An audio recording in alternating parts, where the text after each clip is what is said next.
అందుకోసం అయ్యా మీ పార్టీకి దండం, మీకు దండం. హలో నమస్తే, దిస్ ఇస్ ఆంజనేయులు. ఈరోజు టాపిక్ వచ్చేసి బీజేపీ పార్టీకి రాజా సింగ్ గారు రాజీనామా చేసిండ్రు. మరి రాజా సింగ్ గారు రాజీనామాతోటి తెలంగాణలో బీజేపీ ఏమన్నా డీలా పడుతుందా, అసలు కార్యకర్తలు ఏం అనుకుంటున్నారు, అదేవిధంగా తెలంగాణ ప్రజలు బీజేపీ నుంచి ఏం ఆశించారు, అదేవిధంగా రాజా సింగ్ గారు ఏ పార్టీలోకి వెళ్ళబోతున్నారు, బీఆర్ఎస్లోకి వెళ్తాడా, లేదంటే కాంగ్రెస్లోకి వెళ్తాడా, లేదంటే సొంత పార్టీ పెడతాడా రాజా సింగ్ అనేది ఈరోజు మన టాపిక్లోకి వెళ్ళబోయే ముందు దయచేసి ఒక లైక్ ఇవ్వడం మర్చిపోకండి. వీడియో పూర్తి అవ్వండి. మీ కామెంట్ని అయితే తప్పకుండా తెలియజేయండి. రాజా సింగ్ గారు రాజీనామా పట్ల మీ యొక్క కామెంట్ని కూడా తెలియజేయండి. చలో టాపిక్లోకి వెళ్దాము. రాజా సింగ్ గారు బీజేపీ పార్టీకి రాజీనామా చేసిండు. రాజీనామా చేస్తూ మీకో దండం, మీ పార్టీకో దండం అంటూ బీజేపీ పార్టీకి రాజీనామాను అయితే చేసేసిండు. ఒక లవ్ లెటర్ని నేను ఇచ్చేసిన అని చెప్పేసి ఆయనే స్వయంగా రాజీనామా గురించి మీడియా ముఖంగా చెప్పడం జరిగింది. అయితే రాజా సింగ్ గారి ప్రభావం ఎట్టుంటుంది, రాజా సింగ్ గారి ప్రభావం తెలంగాణ మొత్తం ఉంటుందా, అసలు రాజా సింగ్ గారికి అంత రేంజ్ ఉందా? రాజా సింగ్ గారు నిరంతరం హిందువుల కోసం ఫైట్ చేస్తూ ఉండే ఒక కట్టర్ హిందూ అని చెప్పొచ్చు. ఆయన ఒక బీజేపీ ఎమ్మెల్యే కంటే కూడా హిందువులు ఎక్కువ మంది నమ్మే ఒక గొప్ప నాయకునిగా అయితే మనం చూడవచ్చు. ఎవరు ఏమనుకున్నా హిందువుల గురించి ఫైట్ చేసుకుంటూ ఆయన ఎక్కడ హిందువుల తరఫున గొంతు వినిపించాలంటే అక్కడ రాజా సింగ్ ఉంటాడని చెప్పేసి మనకు రాష్ట్ర వ్యాప్తంగా ఆయనకు పేరుంది. ముఖ్యంగా హైదరాబాద్ లాంటి నగరంలో రాజా సింగ్ అయితే తిరిగే లేదు.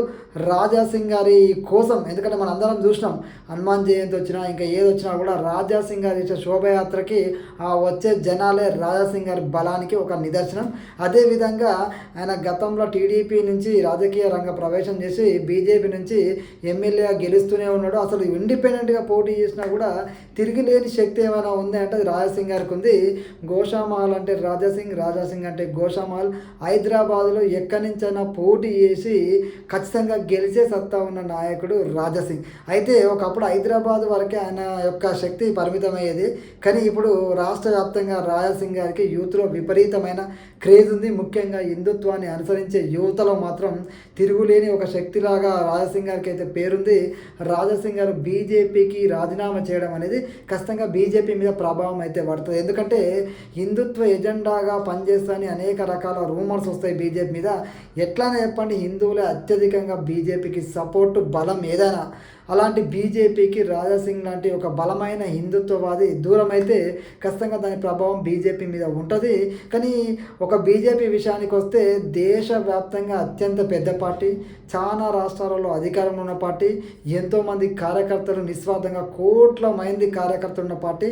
అంత పెద్ద పార్టీ ఒక ఎమ్మెల్యేనో ఒక ఎంపీనో ఒక కార్యకర్తనో దూరం అయితే ఆ పార్టీ పడిపోతుందంటే ఖచ్చితంగా బీజేపీకి దెబ్బే కావచ్చు. కానీ బీజేపీ ఎంతోమంది కార్యకర్తలను, ఎంతోమంది గొప్ప గొప్ప నాయకులను ఈ దేశానికి రాష్ట్రానికి అందించింది. కాబట్టి బీజేపీ ఒక కార్యకర్త ఒక నాయకునితో ఆగిపోయే పార్టీ కాదు, కోట్ల మంది సభ్యులను కలిగి ఉన్న పార్టీ బీజేపీ. ఎన్నో రాష్ట్రాల్లో ముఖ్యమంత్రులను కలిగి ఉన్న పార్టీ బీజేపీ పార్టీ. దేశానికి ప్రధానమంత్రియే బీజేపీ 3 సార్లు అంటే బీజేపీ ఎంత బలమైన పార్టీయో మన అందరికీ తెలుసు.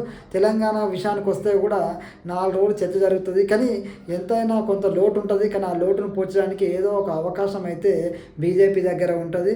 కొత్తగా అధ్యక్షుడు అయింది కాబట్టి ఎవరికైనా ఛాన్స్ వస్తేనే వాళ్ళ సత్తా తెలుస్తుంది.